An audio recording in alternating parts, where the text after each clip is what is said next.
Soy Daniela Conde, fui gimnasta y entrenadora de la selección argentina durante muchos años. A mí me pasaba algo muy interesante cuando era gimnasta, que era que yo sentía que había otra manera, la sentía físicamente, y veía que no tenía la posibilidad de expresar esa manera, ¿no? Yo decía, bueno, tal vez si en vez de hacer esto, pruebo a hacer esto, por ahí llego mucho mejor preparada al mundial o a esta competencia. Y nunca tuve la posibilidad de crear junto con mi entrenadora una planificación donde lo que a mí me pasaba tuviera importancia en esa planificación. Realmente me tocaban mucho las injusticias y de hecho me siguen tocando, pero era algo que siempre me movilizaba porque las veía constantemente y la verdad es que quería cambiar eso que veía. Vos entrás al gimnasio y no podés sentir. Entonces creo que eso es lo que menos me gustaba. Más allá de, por supuesto, los gritos y ese tipo de conductas que en mi deporte estaban muy normalizadas. Digo, el entrenador te va a gritar y te va a decir formate y si no te gusta, yo tengo un historial interesante en echadas del cenar porque era agarrás tu bolso y te vas, porque no podés cuestionar lo que plantean los entrenadores. Otra de las cosas que fue una experiencia muy puntual que me marcó muchísimo, que fue antes del Mundial y después de los Juegos Panamericanos de Santo Domingo en el 2003, ese Mundial que era en Anaheim era el clasificatorio para los Juegos Olímpicos de Atenas. Y obviamente el sueño de muchas gimnastas, o por lo menos ese también era mi sueño cuando era gimnasta, era clasificar a los Juegos Olímpicos. Y ese torneo en particular, yo llegué lesionada, pero el día anterior a ese torneo, a competir, un compañero de gimnasia me miró porque yo estaba comiendo muchísimo y estaba como teniendo un mecanismo muy fuera de lo que se espera antes de un día de competencia y más de una competencia tan importante. Me miró y me dijo, ¿vos te das cuenta que te estás autosaboteando? ¿Que te estás dando cuenta de esto? Yo tenía 17 años, la verdad que me daba bastante poca cuenta de muchas cosas en ese momento, sobre todo de estos mecanismos. Y ahí empecé a entender la importancia de conocernos, de entender los mecanismos que se activan en nosotros para poder entrar y transformarlo.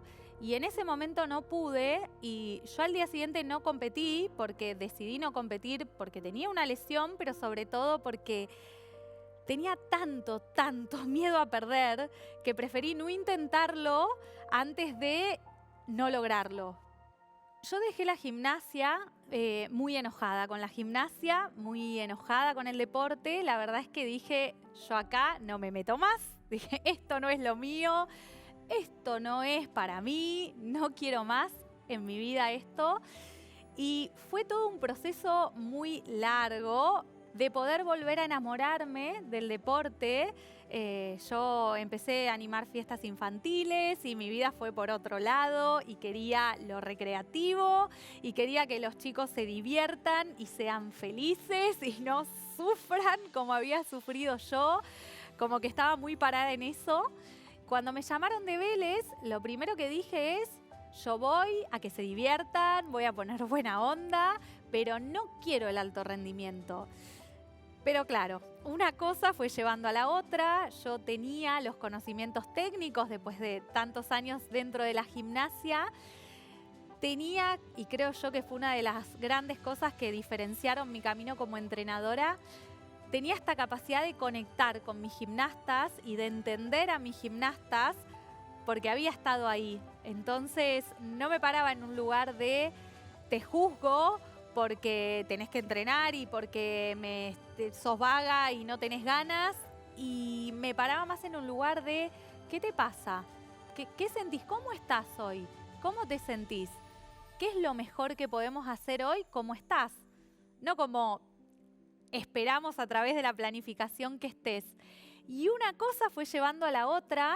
Las gimnastas de Vélez empezaron a mejorar mucho, muy rápido. Yo me empecé a enganchar muchísimo con sus historias de vida, porque además había muchas que tampoco tenían recursos económicos, como yo cuando era gimnasta. También se tenían que fabricar sus cueros como yo. Y a mí esa parte de usar el deporte como una herramienta, ¿no? para sacar lo mejor de las personas, siempre me movilizó. Entonces empecé a usar la gimnasia para enseñarles de compromiso, para enseñarles de perseverancia, para enseñarles a luchar por sus sueños, para enseñarles que por ahí su realidad económica no las definía y no era un impedimento para poder expresarse, para poder compartir su gimnasia con el mundo. Y siento que esa fue una de las razones por las cuales ellas empezaron a mejorar y yo empecé un poco a sanar todo ese dolor que tenía como gimnasta a través de abrir un camino para ellas súper diferente al que yo había vivido. Y una vez que empezaron a mejorar y en la selección el sistema es cual y cuantitativo, así que me convertí en entrenadora de la selección muy joven, creo que tenía 21 años. No fue fácil esa parte tampoco porque era como, o sea, ¿qué hace usted acá? Es muy joven para estar acá, pague su derecho de piso. Fue bastante duro al principio, pero me afianzaba en ellas, me afianzaba realmente en lo que yo creía y yo creía en que teníamos algo para dar y creía en lo grupal. Nuestro grupo no era las gimnastas de Vélez, éramos las gladiadoras y teníamos muchas características que nos hacían únicas porque siempre intenté resaltar eso, lo que a cada persona la hace ser quien es. En lugar de taparlo, ¿no? En lugar de tapar lo que no nos gusta de nosotros, de tapar o de tratar de que no se note, a mí me gusta mucho usar eso para convertirnos en nuestra mejor versión. Y ellas fueron construyendo un camino, parándose desde ese lugar y creo que mis primeros años como entrenadora fueron fantásticos. Después hubo un problema, que es que cuando uno empieza a ganar, cuando uno empieza a tener becas, cuando uno empieza a ser aplaudido o te dicen qué buen trabajo, qué lindas series, uno empieza a tener miedo a perder eso que ganó. Y cuando uno se mueve por el miedo, no por el amor, cuando uno empieza a moverse para evitar perder eso que construyó, y yo soy la entrenadora número 1 de la selección, y yo soy la que tiene que estar en los Juegos Olímpicos, uno ahí empieza, o por lo menos yo, hablo de mi historia en particular, yo ahí empecé un poco a perderme, ¿no? Como a perder un poco mi centro. Empecé a controlar, porque el miedo siempre te impulsa a controlar. Y cuando vos empezás a controlar a tus deportistas, vos dejás de conectar, porque el control es el enemigo cercano de la conexión. Si yo te controlo, no estoy participando.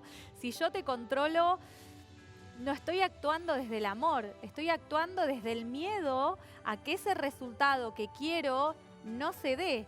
Entonces vos ya no sos una deportista, vos sos un instrumento para obtener un resultado. Y de repente me vi, y ahí entendí a mis entrenadores, me vi en ese bucle, ¿no? En ese terreno donde mis acciones dejaron de representarme. Mis acciones dejaron de representar además mis valores o lo que yo quería ser y lo que yo quería transmitir como entrenadora. Y ahí fue un terreno medio complicado. Empecé a leer, empecé a estudiar, empecé a frenar sobre todo, a estar más en silencio, a darme espacios para replantearme si ese era el camino que yo quería, porque cuando empecé ese no era el camino que yo quería lo contrario. Pero cuando uno no acepta por ahí su pasado y no lo perdona, tiende a repetirlo. Y yo en un momento me vi repitiendo lo que no quería que hagan conmigo, repitiéndolo. Entonces fue un momento de revisar revisar sobre todo los motivos por los cuales yo estaba haciendo lo que hacía.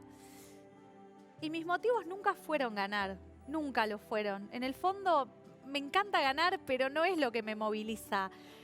Siempre mis motivos tuvieron que ver con el impacto positivo que yo quería dejar en mis deportistas.